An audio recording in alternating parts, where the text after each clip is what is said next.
నమస్తే, welcome to our channel. నేను సౌజన్య. నల్లజర్లలో TDP అధ్యక్షులు చంద్రబాబుకి అసమ్మతి శాఖ తగిలింది. సో దీనిపైన ఆయన ఆగ్రహం కూడా వ్యక్తం చేశారనేటువంటి వార్త ఇప్పుడు సోషల్ మీడియాలో వైరల్ అవుతుంది. అసలు ఏం జరిగింది అక్కడ? ఈ అంశానికి సంబంధించి మనతో మాట్లాడడానికి, వారి విశ్లేషణని మనతో పంచుకోవడానికి ఈ రోజు మనతో పాటు ఉన్నారు సీనియర్ జర్నలిస్ట్ జగదేవ్ ఉన్నారు. వారితో మాట్లాడదాం. నమస్తే అండి. నమస్తే. నల్లజర్లలో చంద్రబాబు గారికి అసమ్మతి శాఖ తగిలింది. సో దానిపైన ఆయన ఆగ్రహం కూడా వ్యక్తం చేశారు. ఈవెన్ ఆయన అక్కడి నుంచి హెలికాప్టర్ దాకా వెళ్ళడానికి చాలా టైం కూడా పట్టిందని చెప్పి అంటున్నారు. అసలు అక్కడ ఏం జరిగింది? అంటే వాస్తవానికి ఎలా ఉంటుందంటే ఎన్నికల సమయంలో ఇట్లాంటివి జరగడం సర్వసాధారణం. ఎందుకంటే ప్రతి ఒక్కరు కూడా పార్టీ కోసం కష్టపడి పనిచేస్తారు, పార్టీ జెండా మోస్తారు, పార్టీలో ఎలాగైనా ఒక స్థానం కల్పించుకోవాలి, పార్టీలో కానీ పార్టీ అధ్యక్షుల దృష్టిలో పడాలి, ఆయన మాకు టికెట్ ఇచ్చేలా చూసుకోవాలనే ప్రతి ఒక్కరు తాపత్రయపడతారు. అయితే గత 2-3 ఏళ్లుగా చూస్తే ముల్లపూడి బాపిరాజు గారు టీడీపీ టికెట్ గోపాలపురం నియోజకవర్గానికి సంబంధించి ఆ సెగ్మెంట్ కి తనకే సీట్ వస్తుందని చెప్పి కూడా కార్యకర్తలు ఆ అనుయాయులు ఎవరైతే ఉన్నారో గ్రౌండ్ లెవెల్ పార్టీ కార్డు అందరూ కూడా ఎక్స్పెక్ట్ చేశారు. కానీ అనూహ్యంగా అది మన మద్దిపాటి వెంకటరాజు గారికి చేరుకోవడం జరిగింది. బట్ ఆయన కూడా ఆయన రకమైన ఒక స్టైల్లో సోషల్ మీడియాలో కానీ బయట కానీ బాహాటంగా బాగా పబ్లిసిటీ చేయడం, ఆయనకు ఓన్గా ఎలివేట్ చేసుకోవడం, ఇలా చేయడం వల్ల ఏమైందంటే టీడీపీ అధ్యక్షులు ఇప్పుడు ఇవాళ అతను క్యాన్వాసింగ్ సంబంధించి వెళ్ళినప్పుడు ఈ ముల్లపూడి వర్గీయులు ఎవరైతే ఉన్నారో ఆయన్ని బాగా అడ్డుకోవడము, ఆయన కాన్వాయ్ని ముందుకు నడవకుండా మన ఇప్పుడు విజువల్స్ కూడా చూడొచ్చు. ఆ కాన్వాయ్ని కనీసం ముందుకు నడవనేకుండా చేసేసారు. ఒకవైపు జై జయ ధ్వానాలు పలుకుతూనే టీడీపీకి ఎంత బలమైన క్యాడర్ ఉందో అని చూపించే సత్తా చూపిస్తూనే ఇట్లా ఎవరు క్యాండిడేట్ ని మార్చాలి అనే ఒక పోరు ఎక్కువైంది. ఎందుకంటే మొన్న పవన్ కళ్యాణ్ గారు కూడా క్యాండిడేట్ ని మార్చారు.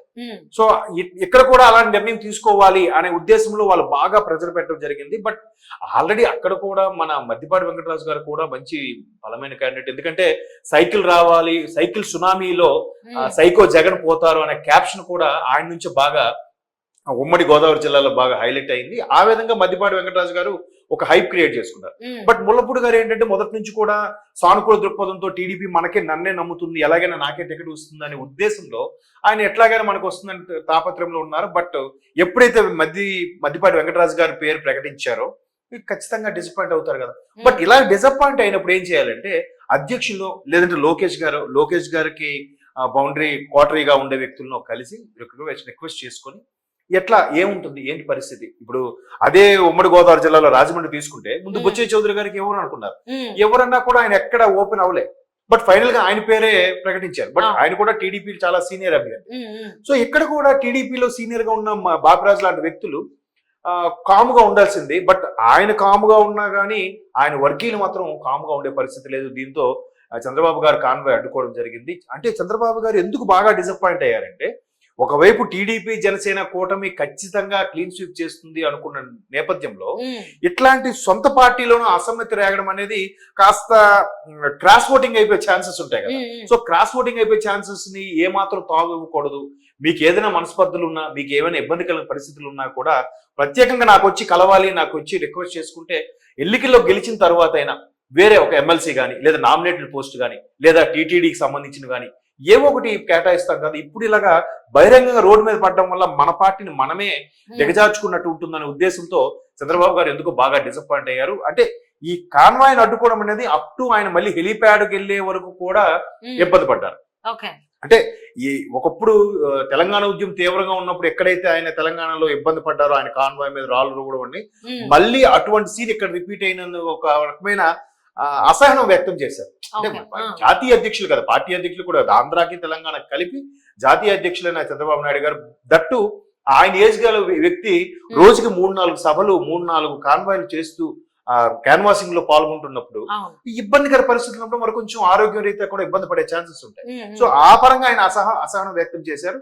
And moreover already TDP క్వార్టరీ బాపిరాజు గారి క్వార్టరీ వాళ్ళకి ఆల్రెడీ ఇన్ఫార్మ్ చేసినట్టు కూడా వార్తలు వస్తున్నాయి. మేబీ ఫోన్ చేసి మాట్లాడతారని కూడా అంటున్నారు బాపిరాజు గారిని కూల్ చేయడానికి. అంటే ముందు ఎన్నికల్లో ఏదైతే ఉందో అందరూ కార్యకర్తలు ఇప్పుడు జనసేన బీజేపీ వాళ్ళే సమన్వయ కమిటీల్లో వచ్చి అందరూ మూకుమ్మడిగా పనిచేస్తున్నప్పుడు సొంత పార్టీలు ఇలా సెగరావడం అనేది కొంచెం అసహనం కలిగించే అంశం. సో అందరూ కలిసి ఒక్క తాటిపైకి వచ్చి ఎలాగైనా పార్టీని గెలిపించుకొని గవర్నమెంట్ ఫామ్ చేశాక అప్పుడు కావాలంటే సార్ మీరు మేము ఆశించాం గోపాలపురం ఉంది, మీరు డిసప్పాయింట్ చేశారు, మాకు ఏదో ఆల్టర్నేషన్ ఇవ్వండి అంటే ఇంకేదో ఎమ్మెల్సీ చేయొచ్చు. లేదంటే ఇప్పుడు ఎమ్మెల్సీ చైర్మన్ పోస్ట్ కూడా ఉంది కేబినెట్ హోదాకు సంబంధించి, స్పీకర్, ఇలా చాలా ఉంటాయి గవర్నమెంట్ వచ్చాక.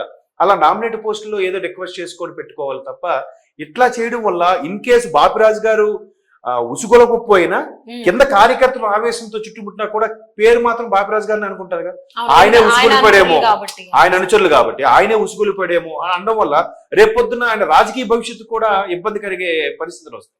అంటే ఇక్కడ బాపిరాజు గారి అనుచరుల్ని రెచ్చగొట్టేది బాపిరాజు గారు కాకపోయినా, లేదా అంటే అనుచరులు వాళ్ళకి వాళ్ళే రెచ్చగొట్టుకోకపోయినా వేరే పార్టీ వాళ్ళు కూడా రెచ్చగొట్టే అవకాశాలు ఉన్నాయి అనుకోవచ్చు అంటారా ఈ నల్లజర్లలో? మేబీ ఎందుకంటే అక్కడ తాలూరి ఆయన ఉన్నారు వైసీపీ. ఇప్పుడు వైసీపీ ఏంటంటే గెలవడం కోసం, గెలుపు కోసం ప్రభుత్వ వ్యతిరేకత ఎక్కువ అవుతున్న నేపథ్యంలో ఎటువంటి వ్యూహాలకైనా సిద్ధంగా ఉంటుంది. పైగా రాజకీయాల్లో ఇలాగే ఆడాలని గేమ్ రూల్ ఏం లేవుగా, ఎవరు ఎలాగైనా గేమ్ ఆడొచ్చు, అల్టిమేట్ గా గేమ్ గెలవాలి, మెడల్ సాధించాలి, అదొక్కటే కాన్సెప్ట్. మేబీ వైసీపీ వాళ్ళు కూడా వాళ్ళలో కొంతమంది చేరి ఉసిగొలిపి అట్లా చేశారేమో. నిజంగా సొంత పార్టీ కార్యకర్తలు అయితే ఆయన అడ్డుకొని ఇలాగేదో మాట్లాడినప్పుడు నేను వచ్చి మాట్లాడతాను మీరు ఊరుకోండి అంటే సైడ్ అయిపోతారు. కానీ హెలీప్యాడ్ వరకు కూడా దాన్ని ప్రతిఘటించారంటే, ఇబ్బంది పెట్టారు అని అంటే ఈ కోణంలో కూడా అయినా అయి ఉండొచ్చు, చెప్పలేం కదా. ఆ మందిలో కలిసిపోతే ఎవరంటే ఏం తెలుస్తుంది. ఇంతకు ముందు కూడా యాక్చువల్లీ పవన్ కళ్యాణ్ ని కూడా పవన్ కళ్యాణ్ అభిమానులు ఉన్నట్టుగా రావడం, బ్లేడ్ తో కట్ చేయడం, మధ్యలో బ్లేడ్లు పెట్టుకొని ఎట్లా చేయాలి, పవన్ కళ్యాణ్ సెక్యూరిటీ సిబ్బంది కూడా గాయాలయ్యాయి. సో మేబీ మీరన్నట్టు అయి ఉండొచ్చు, అలా కూడా దెర్ ఇస్ ఎ ఛాన్స్. అంతలా చుట్టుముట్టారు అంటే అయి ఉండొచ్చు. అంటే నేను చుట్టుముట్టడం వరకు ఓకే, ఆయనతో గట్టిగా మళ్ళీ సార్ మా ములపూడి గారికి ఎందుకు మీరు ఛాన్స్ ఇవ్వలేదని అడగడం వరకు ఓకే. కానీ ఆయన నచ్చ చెప్పినా బయటకు వచ్చి అభివాదం చేసి మాట్లాడినా కూడా ఇంకా అది హెలిప్యాడ్ వరకు కూడా ఒక ఆల్మోస్ట్ 3-4 కిలోమీటర్స్ వరకు కూడా అలాగే ఇబ్బంది పెట్టారు అని అంటే ఈ కోణంలో కూడా అనుకుండొచ్చు. బట్ అలా అనుకునే కన్నా టీడీపీ, జనసేన, బీజేపీ 3 కలిసికట్టుగా వెళ్తున్నప్పుడు టీడీపీలోనే అసమ్మతి రావడం అనేది కొద్దిగా డిసప్పాయింట్మెంట్. దాన్నే బాబు గారు కాస్త అసహనం వ్యక్తం చేసినట్టు అనిపిస్తుంది.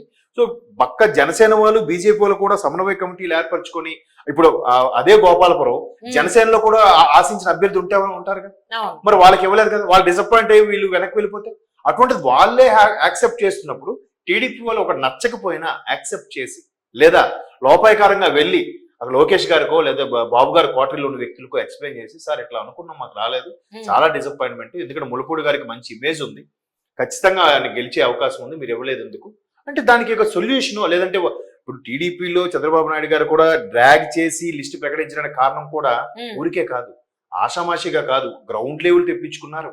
రిపోర్టుల అనాలిసిస్, కార్యకర్తల అనాలిసిస్, గ్రౌండ్ లెవెల్ బలమైన కేడర్ గా ఉండే సర్పంచ్ల అనాలిసిస్ అంతా తీసుకునే ఆ అభ్యర్థులు ప్రకటించారు, ఆ అభ్యర్థికే టికెట్ ఇచ్చారు. మరి ఇతని పేరు ఎందుకు రాలేదు? ఇతని పేరు వచ్చేలాగా ఇంకా బాగా క్యాన్వాసింగ్ చేసుకొని లేదా పబ్లిసిటీ చేసుకొని ఉంటే అయ్యేదేమో. ప్రకటించాక ఇప్పుడు ఇలాగ ప్రతిఘటించడం వల్ల ఒకవేళ ఆయన సంబంధం లేకపోయినా కింద కార్యకర్తలు ఆవేశంతో ఎదురుపడినా ఆయనకే ఆ మచ్చ వస్తుంది, ఆయనకే చెడ్డ పేరు వస్తుంది. కాబట్టి ఒకసారి అది ఆలోచించి ఇట్లా వాళ్ళ ఎదురుగా బైఠాయించడం, కాన్వాయ్కి ముందుగా బైఠాయించడం, కథలనివ్వకుండా చేయడం అనేది అధ్యక్షులకు చేస్తే ఈయనకి చేసినట్టే కదా, అంతే కదా. ఆయన సుప్రీం బాసు, ఈ అనుచరులందరికి కూడా బాసు ములపూడి గారు, ములపూడి వారి బాసు బాబు గారు కదా. అట్లా అంటే ఎన్నికల పర్యటన ఉన్నప్పుడు చంద్రబాబుకి నల్లజరిలో ఇలాంటి అసమస్యగా తగలడం కొంచెం వినడానికి బాలేదు. సో రాబోయేటువంటి రోజుల్లో ఇలాంటివి రాకుండా టీడీపీ వర్గీయులు జాగ్రత్త పడతారు, వేరే పార్టీకి మాట్లాడేటువంటి అవకాశం ఇవ్వకుండా ఉంటారని చెప్పి ఆశిద్దామండి.